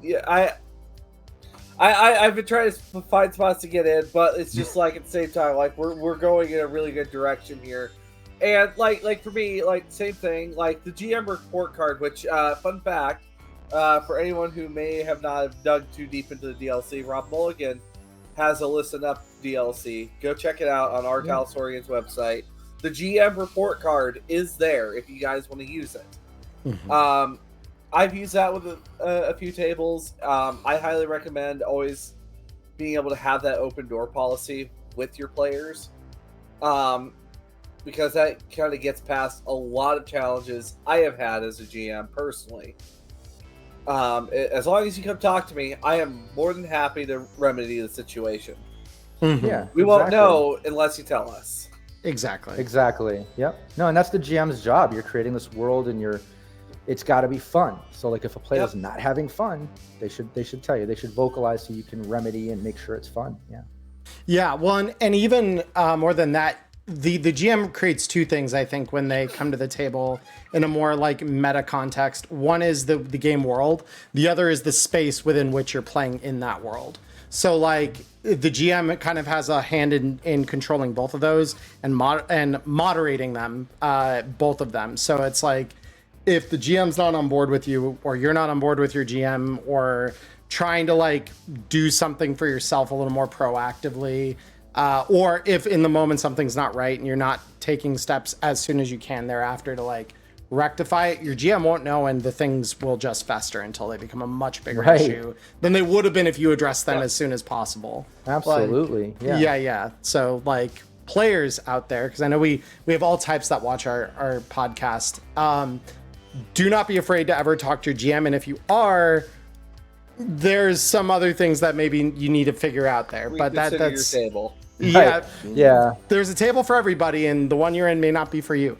If you're scared to talk to your GM, that might not be the right GM for you. You shouldn't be scared to talk to your GM. No. Yeah. GMs, be approachable. Players, do not be afraid to approach, and if you are, reconsider maybe. But holy, is it? I just looked at the time. Holy moly, we are going. We are going. Right. Yeah, we talk a lot. We do. That's why we're here. It's an interview. We are listening to you and like your experiences with Cyberpunk RED, and also the content creation sphere as a whole. Well, luckily, we only have 2 questions left, but I do have one pressing question at the end of all this from my friend Fish. We'll get to that at the end. I think I already know the question. Now I'm scared. Don't worry, it's nothing bad. Oh, that's a good one. Now I'm scared of a GM. Now I'm scared of a GM. Oh, we just talked. I think I'm at the wrong table. I'm scared. Fish is that one player that like Raven's Hammer, Vulpus is the Fish of what was my once IRL table. That is who Fish is for me. Yes, Vulpus. I found your twin. So I suppose, like, as we talk about the now, what is CNU currently presenting, and any notable shows you recommend our viewers tune into? Absolutely. Yeah, we have our Blade Runner game going by GM Nigel, and that is every Sunday. And then every Tuesday, GM Nolan. And both Nigel and Nolan, they're our community managers at CNU too, so they're also GMing, so great guys. But Nolan's running, Lords of the Neon Toxic Wasteland. But yeah, that's a game going every Tuesday. So check that out. The first and third Wednesday of the month is Tales from the Forlorn Dopes, which is Cyber Smiley and Derek Wisdom from Data Fortress 2020. If anyone remembers those websites from back in the day, those are the guys. But they run a stream with us the first and third Wednesday of every month, where they do interviews and just talk nothing but cyberpunk. It's a great podcast show to tune into. I am just finally getting back at it personally. I've been kind of down for a few months because of the move and just like some personal stuff. My dad had a heart attack and open heart surgery. Oh my! Better. I lost my female dog, my fur baby, just over a year ago, and then our boy dog just over a month ago before the move, then the big move, and like it's just been nonstop for me for the past few months. So I've really been on hiatus, and I know you two know because we've been trying to make this stream happen. And thank you for being patient with me. I've been constantly having to cancel because of things, but I'm finally back. We're still in an Airbnb while we're house hunting here, but we're at least settled enough. I can get back to streaming. My computer is set up. So I'm starting up, I think next Wednesday, we're back at our monthly one-shot of Cyberpunk RED. The last Wednesday of every month, we do a Cyberpunk RED one-shot with my wife, Valerie. She's a fixer on the team. We bring in 2 new players every month from our Patreon. We do a raffle. So anybody interested in that, join the Cybernation Uncensored Patreon if you want to get in that raffle and come play sometimes. So that's back. It's a fun one-shot every month. And then I've got my Saturday team we're getting ready to start up, get back going, and that's going to be Cyberpunk RED. And that's going to be really unique. I'm putting together a team where everyone is a bad guy. So I know they're always unconventional heroes. Don't get me wrong. Cyberpunk is dystopian and dark, but in this case, you know, if you get hired to like transport someone or go do this, you might go steal it, go kill that person. Like it's going to be a bad guy team where everything is like bad, all corrupt players and characters, and it should be pretty fun. Yeah, some booster gangers maybe that could be. Well, it's like we have a lawman. Some of the characters, like a lawman, for instance, that like still works for NCPD while he's trying to dodge internal affairs because he's constantly doing fucked up stuff, you know. So things like that, you know, like everyone in it is kind of a bad guy, and then they get together to like do bad things. Yeah. Oh, that's fun. No, that will be a good time. that will be a good time. And I suppose before we really kind of, I guess, come to the end of our written questions, because I kind of left things open so that I could ask things as I kind of thought of them here as well. When you do play, whether it's Cyberpunk or another game, what kind of archetypes typically call to you, whether that be like a role or a class or more general kind of categorization of like what you like to do when you play? What are the types of things that draw you to maybe playing a certain kind of character or role? Yeah, I love, just like a GMing, I love plot twists and things like that. So when I do get the chance to actually play, which is rare, but it does happen every few years, I feel like. Sure. I love to make a character that has some quirks or weirdness to it. Like most players, you want to have your character have some depth to him. So like when I played Fallout with Brandon, I made a super mutant that wore a blonde wig. He bleached his teeth, and like he would like lean into the guys like, "Hey, we all just doing some human things, right? Because we're all humans, right?" You know, like he really wanted to fit in, and he was kind of depressed because he knew like he always wanted to have a family and stuff, but he knew like he's never gonna have a kid. He can't. You know, he's sterile. He's a mutant. He's radiated, and like so he had his depressing moments, you know. But he was kind of this quirky mutant that wanted to be human. So wacky stuff like that. When I play Cyberpunk, I tend to be a fixer most of the time. Fixer is like my favorite character. Like obviously GM is my favorite role, like I said earlier. But if I'm gonna play Cyberpunk, I love being a fixer because I love the networking aspect of it. I like it's almost like, and don't get me wrong, now I feel like an exec, a media, some of those are kind of in those positions now. But like for me, coming from the old school of 2020 and stuff, fixer was definitely the sort of GM style role for a player, right? Because your role ability is connections. So you're not necessarily going to roll. I mean, you're going to roll haggle. You're going to roll like, you know, whatever to make things work within that. But a fixer's whole thing is like my Rolodex. I'm like, who do I know? And I'm going to like, as a fixer, I can come up with anything. Like, okay, the GM says, I know this guy at that company. All right, cool. I'm going to call him up. Me and him go way back. We've done this. We've done that. And like, you start building the story within it. And that's what I really liked about a fixer, just their networking aspect. But for me, any character, it's just got to have some depth, some quirks, some weirdness, something unique to the personality, or like maybe even a bad trait or addiction, or like something off, you know, like I never play anything just straight. And I think most of the players I've GM'd are the same way. I think it leans a lot into the streaming aspect too. having fun with it, making it the most it can be.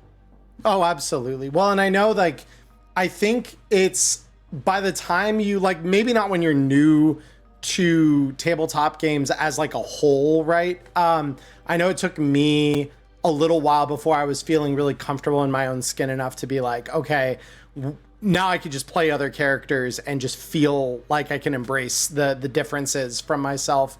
But like, even if you're playing a character, to like anyone newer to the genre that might be watching, it's okay to play a character like yourself initially, because you're getting a feel for the world around you and like where things are normal, where they aren't. I know for me, I've found it very interesting to see when I enter any cyberpunk table or space where people are talking about it, the amount of off the wall kind of crazy, like you said, characters with some depth or quirks at the very least to them, they're everywhere. Like, I feel like the game Cyberpunk in itself as a game just is magnetic to that kind of like, we're going to do some crazy things and they're going to have we're going to be able to justify the existence of them within the world quite easily, but it is going to be interesting the whole way through from start to finish. Yeah. No. Yeah. I feel like that's a very, like, it's almost a staple of the genre is to be a little weird, you know? Yeah. You made me think of the other thing I didn't mention earlier, but it's been a big part of, I've repeated this on GM Tips series on different streams. I always talk about this aspect of the game, which is the fact that it is therapeutic. And I think you kind of tapped into that. We're saying like it's interesting to find a player that kind of maybe plays themselves in that role at first till they get used to it. Then you notice players kind of opening up and trying different personalities and making different decisions. And it's absolutely therapeutic. Every game I play, I always, whether I'm GMing, playing, whatever, which most of the time GMing, I'll walk away from that stream, that game, and I feel good.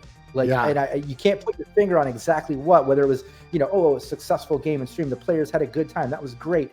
But there's this sort of overall you feel good and you feel like it was fucking therapeutic. Mm-hmm. In one of my TTRPG groups, the sheltered lad to outgoing trans femme pipeline is real, and usually starts over there at the D&D table. Well, and because it's funny, and this is another thing I'd be curious to hear your take on, Rob, being the creative that you are with the diversity of projects you've worked on, not just in the gaming space, but all across kind of the spectrum of what you've worked on. Because I know when I first had to kind of explain to my parents when I decided to really I used to do a lot of call center work. I was for a time a stockbroker, and I left that to do this because I'm like, my soul was just rotting. It felt like on the inside after a little while, because I'm like, if you want a less creative field, I'd challenge you to find one. So for me, it was like I started dabbling in this about 6 months before I said, you know what? No, we're just gonna full send it. We're going this way, and I'm not looking back. And so when I then had to explain to my parents, because they're like, okay, but what are you gonna do for money? Because what we're hearing is you're playing games and hoping that it'll make you money. I'm like, no, I know this because for me, RPGs have always been, like you were just saying, therapeutic. They've been a kind of therapy. You bring people to the table, and part of what makes dark stories so interesting, which my parents both could not really understand, is you inoculate yourself against whenever something that even approaches that walks up to you in real life. You have run the simulation already. You've trained yourself in a weird way to kind of mentally deal with some of the things that need to happen there. And then you just do it, right? So it's a way to think about things before they happen. But I'm curious, in your life, when you've had to explain to the relative or parent or whatever, what do you do with that concerned look of what you're doing is not traditional employment necessarily? What are you doing? Yeah, I've been lucky to not really have that much of a problem with that, just because for the longest time I've been doing creative things, Sure. Like I said earlier in the stream, I had a full academic scholarship to a private college because I had, straight A's because I lived in Chihuahua, Mexico for 2.5 years as a kid. So I did homeschooling, and I already had a high school diploma when I came back to the States, but I went to be with my own age group and got a second diploma. And through both great grades and both diplomas, I was able to get an academic scholarship and, go to college, but I didn't finish because at the time I was, still doing music and I was in a band, and we had the opportunity, we were doing great shows, selling out big shows. Like I said, 3,000 plus people at Hard Rock, House of Blues, things like that. But I was going to school. But then we had the opportunity to go hit the road and do the Warped Tour way back in the day. And my parents were actually supportive of it. They helped that happen. And let me stop going to school to be able to go on that tour. And it was on that tour that I met the Misfits. I met 311. Then we went out and did the arena tour with 311 because they liked us and took us. The Misfits took us on tour. And everything started just spider webbing from there, So everything happens for a reason. But I haven't had the problem of like my parents or family or anybody being like, when are you gonna cut your hair and go? And, that sort of vibe, right? So like, I mean, dreadlocks down to the ground. So I've always been a creative, and I've had the best family for it. They've not only been supportive in encouragement, but they've even like invested in film stuff and things that I've done. Like they've been a real big part of my creative life and so supportive. And even down to, my friends have played. My wife, like I said, she's just like when we went on tour, she would run the merch table. When we do filmmaking, if I'm production designer or art director, she's art director or production designer. If I'm producing, then she's running wardrobe or something. And like we do everything together. She's streaming in our monthly one shot. She's the main fixer of that team. So like from my parents to my wife to my friends, like I've been lucky enough to stick with people that have the same passions and have been supportive and just good people. That is so awesome. That is very cool. I know my blood parents would not be approving of this, but I'm glad that Mom and Mom are. By the way, Mom, if you're watching, I'm doing okay out here. We're figuring it out. We're solving everything one small problem at a time. But no, and my family has been very supportive. But for them, it's like they come from a background like. I got so hooked up into gaming and doing all of that since I was a kid. Neither of them really were. So they very much, it's like we live in two different worlds, and they want to support me. And they're like, we want to support you in what you do, but it's hard for us to explain to our friends what you are doing so that they understand. So it's more like, it's more they're trying to translate and don't have the words or the ability to do that because they don't quite get the scope of why what I'm doing is successful and like how to tell someone like, so he kind of is a writer and he's kind of a video editor, but like you won't see his stuff on like TV, like, so it's always like that discussion is the one that I tend to fall into. But I agree, it's always good to have a family and people around you who, even if they may not fully understand like what it is that I'm doing, they definitely want to see it succeed. And I've always supportive, felt that. Yeah, exactly. Yeah, no, and it's it's a blessing. It's lucky. I know I have friends in the different industries I've worked in over my life and continue, and I'm sure you too as well. You always meet people where it's like, I hate my dad, or I don't get along with my family, or disowned me, or this or that, and like life happens, But I personally have been lucky. Like my parents have been awesome. They're so supportive. Anything creative I've ever wanted to do, they've had my back. Yeah. No, I mean that's pretty incredible, and I think that's like. That really does help. It fuels the fire in a lot of ways. Yeah. No. Oh, big time. So, Diamond, was there anything else not on our list that we worked so hard and tirelessly on over 30 minutes to cultivate? It's just that one question for Fish. I think that might be the Should one I sit down? Right before the last one. Okay. No, Fish usually wants me to ask this of anyone that we're interviewing. What is your ideal sandwich, Rob Mulligan? My ideal sandwich. Sandwich, yes. What is your go-to sandwich? Man, that's a rough one. I mean, I'm still old school. I'll still have a peanut butter and jelly sandwich at night. So maybe that, I think. It's totally acceptable. Yeah, let's go with peanut butter and jelly sandwich. It's still my old school. It's my little comfort food. It reminds me of being a little kid. I would have a peanut butter and jelly sandwich, 2 Oreo cookies, and a little glass of milk. Even though I don't snack like that anymore and I don't drink milk, I still eat a peanut butter and jelly sandwich. Yeah. Oh, that's awesome. No, I agree. Stay Crunchy, young and it's got to be extra crunchy. crunchy. I gotta have the crunch. Yeah. Ooh, okay. Strawberry jelly, sometimes grape. Yeah.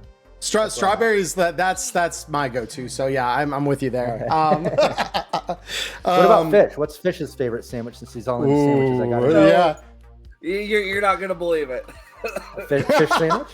Fish sandwich. It is. In fact, that was too easy. That's too easy. Like the last time I was with Fish,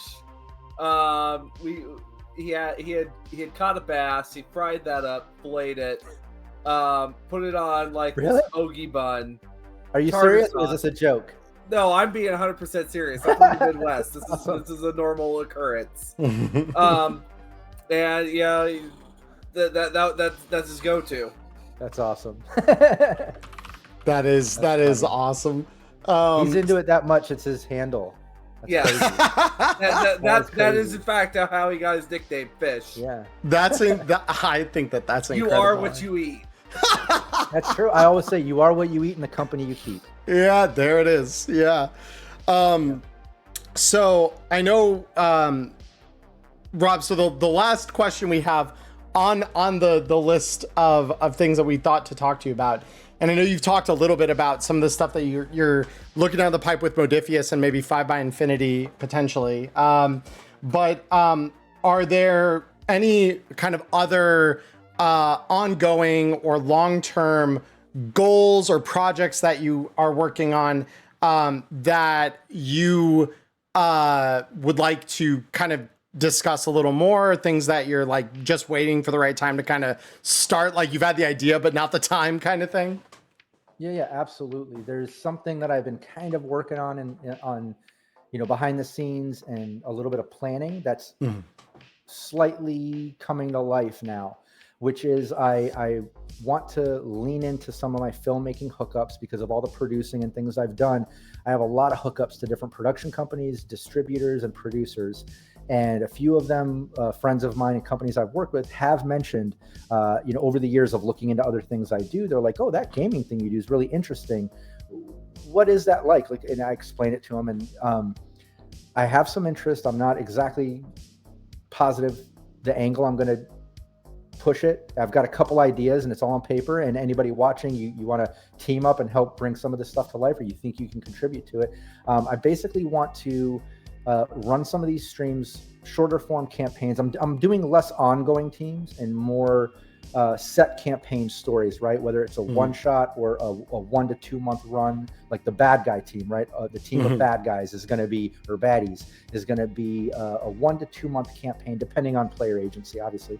But I want to take these campaigns, put them together in a pitch, and then work with some of these producers, distribution companies, production companies to say, hey, can we do one of a few things here, or all things? A series where we put this out through some of the distribution hookups like I have with Tubi and Netflix and Amazon and stuff. Try to put this gameplay out, or turn it into an animation. I know some animators and some hookups with different production companies on that level too, with whether it be through Titmouse and Adult Swim and different hookups there, or other ones that I have. I want to see if there's something there. Voiceover stuff into some of the animations based on the campaigns, based on the teams, bringing those characters to life, or like I said, putting the actual streams out as individual shows, or taking that and turning it into shorts. That's the other thing. I've talked to a couple of gaming companies that I work with to possibly team up with some of the producers to fund some shorts where we'll do a campaign and then hit like a side arc that'll actually be a short, like a 12-15 minute episode, actually filmed in character with characters with effects and all that stuff of that flashback, that side arc, to actually be something. So there's a few different directions of things I could go, but ultimately it comes down to the fact that I just have some random hookups in the filmmaking industry because of doing that for so long. I want to see if those worlds can collide a little and see if something can be there. I don't know if that makes sense, but that's kind of me speaking my thoughts out loud with that. You know what I mean? No. But that's kind of what I've been organizing and trying to organize and put together. It calls to mind the obvious comparison that I don't think anyone would be remiss for mentioning would be obviously things like the like Tale of Vox Machina, where it's like that obviously was like the whole campaign, but like if we're breaking down something that is reminiscent of that for the more like cyberpunk or dystopia settings that you're more in line and in tune with, doing that and breaking that up into the short stories. It almost calls to mind as well the I forget the team name behind it, and maybe it's one that you mentioned actually, because I'm just drawing a blank, but the team behind Secret Level and what was it? It was Love, Death, and Robots. It's same team does both of them, but it's very much that like we have this microcosm of one episode within which like they might have some that are like we continue this story once or twice in the next season or whatever, but like Black Mirror does that too. Yeah. Black Mirror, very self-contained for the most part. And so like that calls to mind that. I mean, if you end up being able to do something in that space and in that format, I think that would be really cool to see, especially within some of what we're seeing in the kind of upsurge of popularity that cyberpunk media and I mean dystopia media in general has kind of seen in the last decade or so. It'll be Look really at cool. Edgerunners and for real. Edgerunners is like unbelievable what that did for this space as a whole. Because I have to imagine after that dropped, like, how did I'm curious. So this is another question that I want to add on here. How did Edgerunners and some of the popularity spike off of both that and 2077 as a thing? How did that affect kind of your channels as well as kind of your creative thinking even? Because I know obviously seeing media and participating in media like that is deeply inspirational when I've dealt with it. So I'm curious how that kind of affected you. It was motivating, to see it gain popularity, right? To see like, shit, kind of what we're doing is cool. And like more people like it. There's more potential that we'll get more fans and people tuning in because of all that.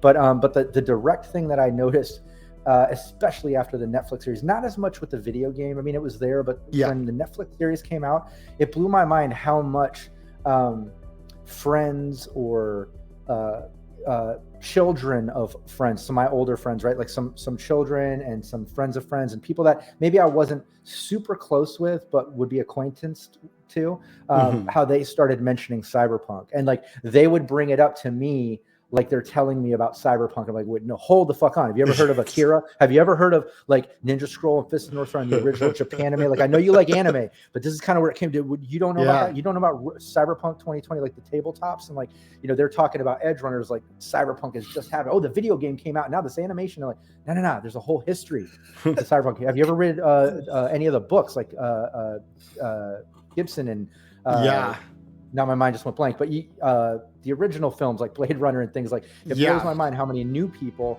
don't even know about the history of it. But it's exciting. Don't get me wrong. I don't hate that. Like, let's get not at all. No. But it's crazy how much that blew up like, in the mainstream, I think PK Dick is even like tattooed on Rebecca in the anime. Right. Like, it's on her like garter tattoo. Yeah.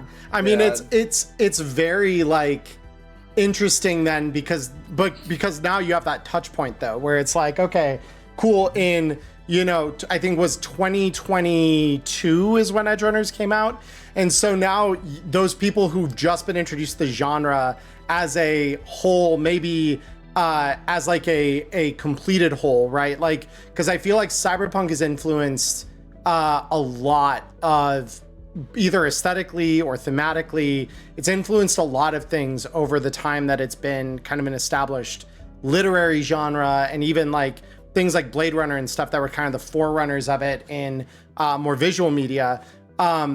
looking at the people who are just coming into it now and being like, this is really cool, this is really sick, I want to get deeper into this, I want to understand it more, and then saying, well, good, let me give you the 40-year history that you have that you can now read through. Congratulations, you've discovered a treasure trove. Like, exactly. It's incredible. It's great. Yeah, no, it is. I think the video game opened it up. I saw a lot of it in popularity, obviously the hype behind it and all that. But it was the Edge Runners Netflix series that I think really blew up. It caught fire. Absolutely. It caught fire. It was insane to see the rise of that. But yeah, so that's kind of curious. And I'm kind of curious as because I take it, being the kind of cyberpunk and media person that you are, who is your favorite character off the show? If you don't mind my asking that. I will ask you to play favorites because I can't ask Artal's guests to. I think off the series, Rebecca, just the wacky, even though, like, don't get me wrong, like, as a GM, I hate murder hobos. Sure. And I think I've run so many teams that I can even get slightly annoyed, not fully, because I love player agency. And like I said, I love leaning into when things go off the rails. But there is a thing where, like, sometimes players will try to outdo each other in, like, my character's crazy. They have all these crazy quirks and personality traits that are just wacky as fuck. And then somebody else will start getting crazy. And somebody else, before you know it, like, the games are just getting a little out of hand, you know? And that part I don't like about Rebecca, because she reminds me, like, if it was a tabletop role, but she'd be the murder hobo, right? Like, she would be the crazy off the wall, like, loose cannon. But how can you not fall in love with the way that she's at the door with the gun and, like, just the little quirky things and, like, the loyalty aspect? There's just certain little things you're just like, Like, she gives off that crazy. It's crazy, but it's good crazy. Yeah, it is.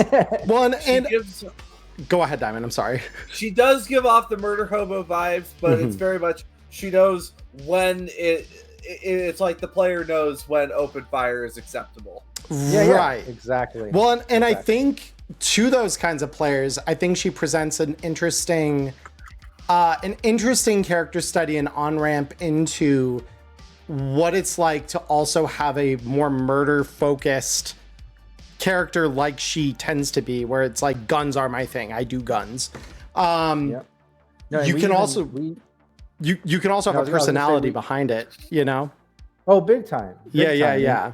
She's an example of that too, because she has, like, that loose cannon stuff, but with, like, the depth of, like, loyalty aspects and different things that shine through, you know? But I was going to say, it just dawned on me, like, we rescued 2 cats off of the streets of LA before we moved. They were kind of the neighborhood we were taking care of. And the female brought her kittens. We found homes for all of them. We took her in, and I named her Rebecca. And then the male cat, who was kind of crazy, and he was beating up all the cats in the neighborhood, but he was following her, and he kind of joined our pack. I named him Adam, because he was kind of the Adam Smasher of the neighborhood. He was beating up all the cats, but yeah. No. You're on the couch. I don't know if you can see him. Right? There's Adam right there. Oh, yeah.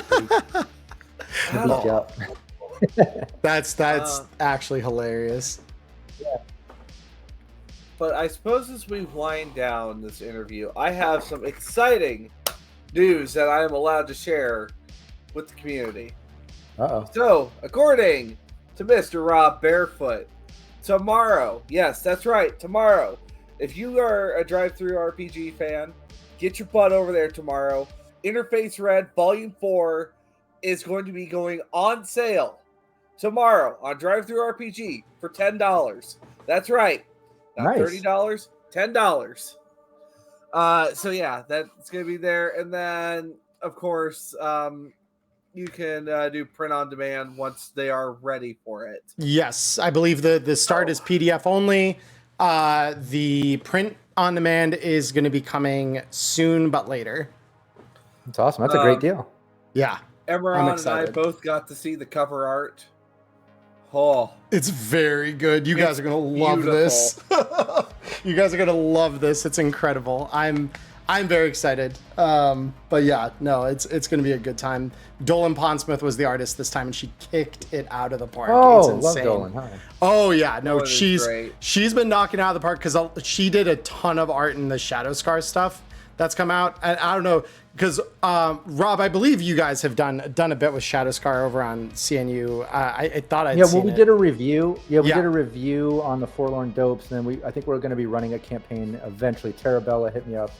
Her and Cody asked if we'd run some game of it and kind of help promote it a bit. So I think we're kind of planning that down the pipeline a bit. Nice.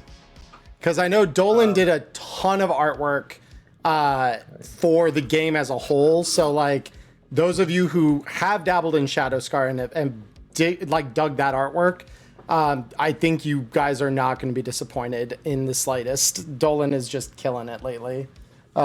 She also did the April Fool's art for the 12 Days of Cutie-Mess, to give you an idea. Nice. So Yeah, she did Corpse Reviver for that. yeah. So Japanese ninja art is not the only thing she's good at. She does some really solid cyberpunk stuff too. So I'm really excited. We had she joined our Patreon a year ago or 2 years. Mm-hmm. I can't remember. It was at the time that Tarabella was playing on one of my teams. She was a solo on a team, and that was years ago. But I think she still has an artist channel, if I'm not mistaken, on her Discord. Maybe it got moved. I don't know. But she had a bunch of art on there, as well as on the Patreon. And yeah, amazing artist. She's awesome. Yeah. So it'll be good. All kinds of stuff that I was really surprised. It was, diverse styles and stuff. It's cool. Yeah, no, like she knows her stuff. So, but yeah, look for that tomorrow. As far as timing goes, Diamond, what was the time for release again? It's tomorrow. Tomorrow. I don't have a time for you. It's tomorrow on Drive-Thru RPG. Okay. $10. You can be the owner of Cyber Fists of Fury for Interface Red Volume 4, which also has a bunch of your other favorite DLCs packed in there as well. Beautiful. Yeah. So keep your eyes glued to Artel's Drive-Thru RPG page tomorrow. Probably their Discord as well. For those of you. 12 p.m. Eastern Standard Time, so that'll be like 9 Pacific, and 8 Pacific, because 4 hours. No, 12. So noon Eastern would be 3. It's 3 hours. Pacific, yeah. 9. Yep. Would it be 9 Pacific? Oh, yep. okay. Yeah, they match our time right now, Diamond. Yeah, you'll get used to this future past thing soon. Don't worry. I've been living in it for a long time. We had players on a couple of my teams from Australia, and I always used to ask them, like, what's it like? What happens in the future? Because they're like a whole day ahead. I was like, man, am I cool tomorrow? Is everything okay? Like, let me know if something happens. Give me the heads up. Diamond and I play Star Citizen with a couple guys from Australia. We should ask them that sometime. I'm sure they would. Oh, yeah. I am sure the Crow would give us some very interesting remarks. It'll be great. But yeah, I mean, I think we're nearing the 2-hour mark here, so I think as they say, our work here is mostly done. So Rob, before we go, any last minute anything you want to promote? Where can people find you, etc.? Yeah, anywhere you see Cybernation Uncensored. We're on YouTube and Twitch. We do live on Twitch and VODs on YouTube. Look up Cybernation Uncensored on Discord, because that's kind of our main community hub. That's where we do our casting calls and things. Mostly is out of there. But again, you can find us Facebook, Twitter, Instagram, anywhere online, Cybernation Uncensored. I would really appreciate a follow, a subscribe, all that good stuff. And please share the streams, help us promote, like we were saying earlier. None of us have a big bank for advertising at all or anything like that. So like a share, a like, it goes a long way.